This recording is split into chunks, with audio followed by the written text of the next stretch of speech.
While you were watching silver crash from $90 and questioning every decision you have ever made, somebody was buying.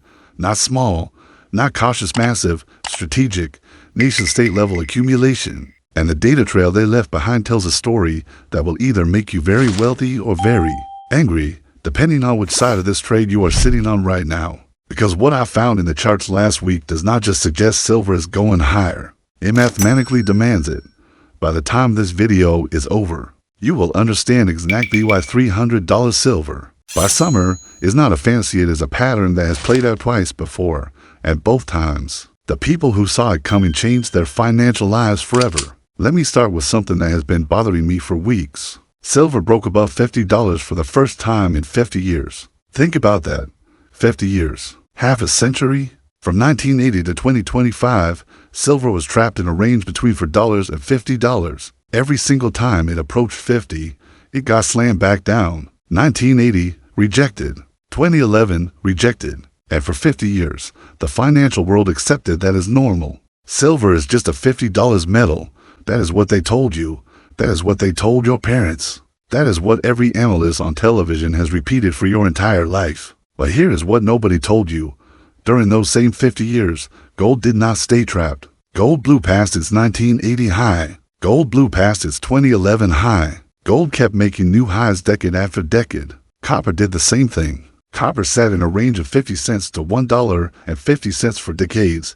Then it broke out in 2006 and went to $4. $50 did the same thing in 2007. Every single commodity that was compressed in a long range eventually broke through and repriced dramatically higher. Every single one, except silver. For 50 years, silver was the only major commodity held below its historical range. Do you understand what that means? It means the compression that built up inside this market over 5 decades is now releasing. And when 50 years of suppressed energy finally breaks free, it does not move 10%. It moves hundreds of percent. That is not my opinion. That is what the chart is screaming right now. Now let me show you something that changed my entire framework on this trade. I went back and studied every major silver surge in modern history, and I found a pattern so consistent it made me put down my coffee and just stare at the screen. 1979 to 1980, silver went from roughly $12 to $50. It quadrupled, and it did it in 5 months. Not 5 years, 5 months. 2010 to 2011, silver went from roughly $18 to almost $50. It more than doubled, and it did it in 7 months. Both of those surges happened within a couple of quarters. 5 months, 7 months. The explosive move, the part where the real money gets made, happens fast, not over years, over months. At both times, there was a sharp correction in the middle that shook out everyone who was not paying attention to the pattern. A jiggle in the middle, a scary, gut-wrenching pullback that made everyone say, "It is over, silver is done, I should have sold." And both times, that pullback was the last opportunity to position before the final acceleration. Now look at what just happened. Silver started accelerating in November 2025. That was month 1. December was month 2. By the end of January, silver had surged above $90. Then came the crash. A brutal, fast, day-and-a-half collapse that took silver back down and made every holder sick to their stomach. Sound familiar? It should, because this is the same pattern. Month 1, month 2, sharp correction, shakeout of weak hands, and if the pattern holds, which it has held twice before with remarkable precision, the real move has not even started yet. The majority of the gain, the part where silver goes from here to $300 or beyond, happens in months 3 through 6. That puts us at early summer 2026. But here is where it gets insane. And this is the part that separates this move from anything that came before. In 1980, silver quadrupled inside a $50 ceiling. The old range was for the 50, and the surge stayed within that range. In 2011, same thing. Silver doubled, but hit that $50 wall again. Both surges were powerful, but they were confined within the old reality. This time, silver has already broken through the 50-year ceiling. The old reality is gone. The $50 cap that held for half a century has been shattered. And even after that brutal crash, silver did not fall back below 50. It held above the old range. Do you see what this means? The floor of the new reality is the ceiling of the old one. Silver is not going back to the old world. It is building a launch pad on top of it. Think of it like a dam. For 50 years, water has been building up behind a concrete wall, pressure increasing every year, every decade. Every attempt to breach the wall was pushed back, but the water never went away. It just kept building. And now, for the first time, the wall is cracked. The water is not going to politely trickle through. It is going to blast through with 50 years of accumulated force behind it. That is what is happening to silver right now. The dam is cracked and nobody can put it back together. Now, I want to talk about something that most silver analysts are getting completely wrong, and it is costing their audience a fortune. Stay with me here because this is important. After the crash, I saw dozens of prominent voices in the precious metals space announce that they had sold their entire silver position at $90. They pointed to their RSI charts, their momentum oscillators, their overbought indicators, and they said silver was overextended and due for correction. And technically, they were right. A correction did come, but here's the problem. They're using old tools to measure a new reality. It is like using a thermometer designed for room temperature to measure a volcano. The instrument was not built for this. RSI hitting 80 on a monthly chart used to mean overbought. Used to, in the old range, when silver was trapped between 4 and 50, those readings made sense. But we are not in that range anymore. The annual momentum charts I pulled show that silver has already blown past the momentum levels that marked the 2011 high and the 2020 surge high. The old ceiling on momentum has been broken, just like the old ceiling on price, which means anyone using old overbought metrics to time their exit is going to miss the largest move of their lifetime. And here is the cruel part. Once they sell, the psychological barrier to getting back in at a higher price is enormous. Most of them never will. They will watch from the sidelines as silver does exactly what copper did. After its multi-decade breakout, they will be right about the correction and catastrophically wrong about the trend. There are three types of people watching this video right now. The first type sold during the crash and is hoping I am wrong, so they can feel smart about their decision. The second type held through the pain and is looking for confirmation that they are not crazy. And the third type has been watching from the sidelines, waiting for the perfect entry, and is now realizing that the perfect entry might have already passed. Whichever one you are, the data does not care about your feelings. It only cares about the pattern. The pattern says we are in month 2 of a 5 to 7 month surge that historically produces triple-digit percentage gains. Now let me show you something that nobody in mainstream media is talking about. And this is the part that took me down a rabbit hole I did not expect. I pulled up the Shanghai silver price and compared it to the New York COMEX price, and there was a $30 gap. Shanghai silver is trading $30 per ounce above the Western price.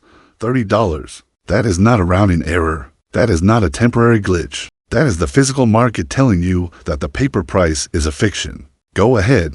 Google Shanghai silver premium right now. Pause the video if you need to. Look at the number yourself, because when you see it with your own eyes on a screen that is not mine, it hits different. That gap is real, and it is widening. As of January 1st, 2026, only 40 for state-approved companies can export. 60 to 70% of global refined silver supply is now trapped inside Chinese borders, and the result is a $30 premium in Shanghai.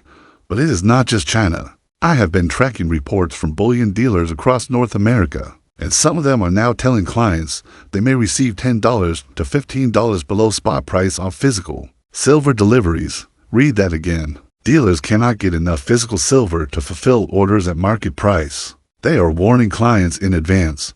That is not a healthy market. That is a market where the price on your screen and the price in the real world are two completely different numbers.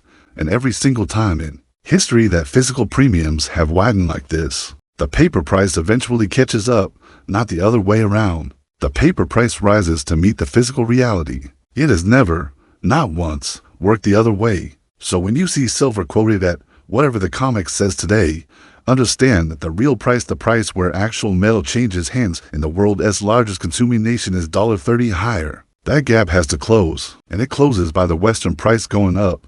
When the old pricing system is forcibly corrected by real demand in the physical market, we may be entering completely uncharted price territory, something that can no longer be explained by a purely technical rally. To help us clarify this 50-year shift in pricing power and the logic behind it, we have internally compiled a document titled Silver, the 50-Year Breakout Full Case. To provide a deeper perspective for our investment review, I have placed this handbook in the comments section. Click to get your copy, but that is not even the craziest part. Remember when I told you that silver rides onto waves? This is critical. Most people think silver is an industrial metal, and they are half right. Silver goes into solar panels, AI infrastructure, electronics, medical devices. China produces 80 to 90% of the world's solar cells, and silver is essential in every single one. The global supply deficit has not been satisfied for 5 consecutive years. Demand has exceeded supply every single year since 2021. And here is the thing about industrial silver. Once it goes into a solar panel or a circuit board, it is gone forever. The amounts are too small to recycle economically, so every ounce used industrially is an ounce permanently removed from supply. That is wave 1. Wave 2 is the one that changes everything. Silver is money. It has been money for 3,000 years. Now let me connect the dots to the broader financial landscape. Because silver does not exist in a vacuum. And what I found here is what convinced me that $300 is not just possible. It might be conservative. I pulled up the US dollar index going back to 2010, and the long-term momentum trend is broken, not bending, broken. The dollar has slipped below a structural support line that has held for over a decade. Now, the dollar is not collapsing overnight. It is a slow decay. But when you look at the end to money supply data, you can see that every single decade the money supply increases by 80 to 90%. That is not conspiracy. That is Federal Reserve data. Every decade they print 80 to 90% more dollars, which means the purchasing power of each dollar drops decade after decade. And precious metals are the mirror image of that decay. When the dollar weakens structurally, gold and silver do not just go up. They reprice to reflect the cumulative loss of purchasing power that was hidden during the strong dollar periods. That repricing is happening right now. But wait, there's another factor. And this one genuinely worries me in a good way for silver. In a very concerning way for the broader economy. The government bond market is cracking. I looked at U.S. Treasury bond futures, and they are trading around 115. Recent lows hit the 113s. And here is the line in the sand. If bonds drop about 3 more points into the 112 range, the holding pattern that has kept bond prices stable since the 2020 collapse breaks down. And when that breaks, the U.S. bond market starts to look like Japan. Japan is already in crisis mode. The U.K. bond market is under stress. Government debt globally is at levels that are making even the most conservative investors nervous. Jamie Dimon himself said months ago that you cannot keep pushing this down the road. When the average citizen who used to feel safe putting money in government bonds starts to have doubt about that safety, that is an not being dramatic and nuclear event for the financial system. Because if you cannot trust government bonds, where do you put your money? For 3,000 years, the answer to that question has been gold and silver. And that answer is coming back. And here is what ties it all together. The commodity complex is breaking out. I pulled the Bloomberg Commodity Index, and it has broken above a massive long-term momentum base. Crude oil just triggered a breakout that our analysis says ends the 2-year depression in energy prices. If crude goes from $60 to $90.90 is not even expensive. By historical standards, since we were at 130 in 2020 to that is a 50% jump in gasoline prices. Wheat has joined the breakout too. When commodity prices surge, the average consumer gets squeezed. Cost of living goes up, inflation expectations rise, and the monetary metals, gold and silver, become the only logical shelter. And here is something that should make every stock market investor very uncomfortable. I compared the S&P 500 to gold and silver over the last 4 to 5 months. The S&P is sideways. It has been banging its head against 7,000 and going nowhere. Meanwhile, gold and silver, even after their pullback, are dramatically outperforming stocks over the same period. There is a massive asset class rotation happening right now.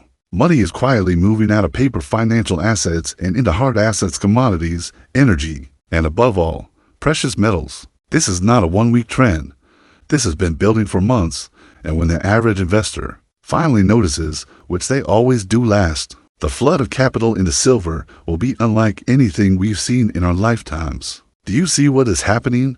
Dollar breaking down, bonds cracking, commodities breaking out, stocks going sideways, physical silver premiums at $30, industrial deficit for 5 straight years, India remonetizing silver, China locking supply inside its borders, vaults draining across 3 continents. I have been studying markets for years, and I have never seen this many convergent signals on a single asset.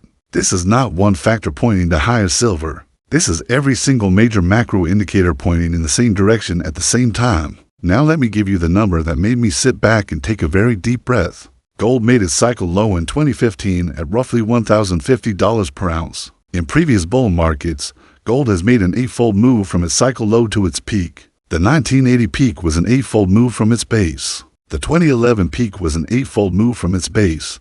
An eightfold move from $1,050 puts gold at $8. For 100, Morgan, one of the largest banks on the planet, just published a target of $8,500 for gold. The same number, when one of the largest banks in the world is publishing the same target that the pattern produces independently, that is not a coincidence. That is confirmation, and here is what that means for silver. If gold goes to $8,500 and the gold to silver ratio reverts even halfway toward its historical average, silver at $300 is not aggressive, it is the mathematical midpoint. Silver at $500 becomes the upper range of what a full normalization would look like. And remember, the explosive part of this move, based on the 1979 and 2010 precedents, happens within 5 to 7 months of the initial breakout. We are in month 2. Now, I need to be honest with you about risks because I am not here to sell you a dream. I am here to show you data. Silver is volatile. The crash from $90 proved that. If you're using leverage, you can get wiped out on a pullback even if the long-term direction is up. Mining stocks can drop 50% in a correction even during a bull market. Timing is brutal and nobody gets it perfect. There are also scenarios where the pattern breaks. If governments aggressively raise interest rates, if there's a deflationary shock, if China reverses its export controls, the thesis weakens. I do not think any of those are likely based on current data, but they are possible. This is not financial advice. This is pattern recognition applied to publicly available data. What you do with it is your decision. But here's what I keep coming back to. Let me paint you a picture of what the next few weeks might look like based on the pattern. February is the stabilization month, the arm wrestling match. Silver bounces, pulls back, bounces again. It feels frustrating. It feels like nothing is happening. But underneath the surface, the structure is rebuilding. The 3-month moving average is holding.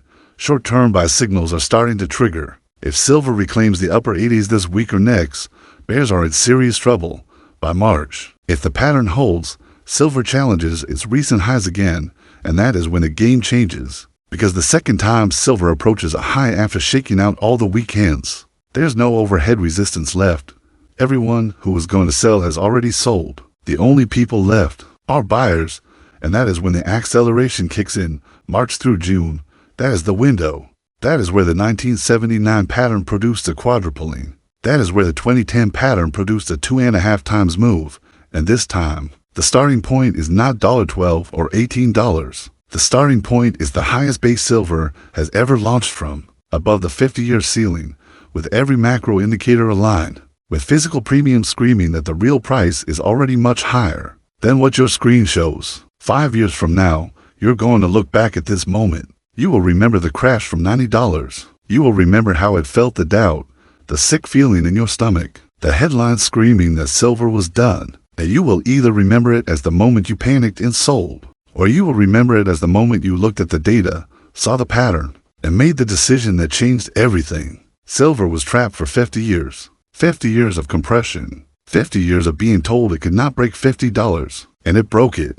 It shattered that ceiling. And it has not gone back. Even after the worst crashing years, silver is still above the old range. The floor of the new reality is the ceiling of the old. We are standing at a crossroads of immense historical significance as this suppressed energy accumulated over 50 years begins to release. Market volatility is often just a brief shakeout within the macro trend, while the underlying data logic points toward a far more profound process of price reshaping. To this end, we have internally compiled a silver, the 50-year breakout full case, to help us more clearly visualize the true supply and demand landscape amidst cross-market correlations. I have placed this handbook in the comments section. Click to get your copy.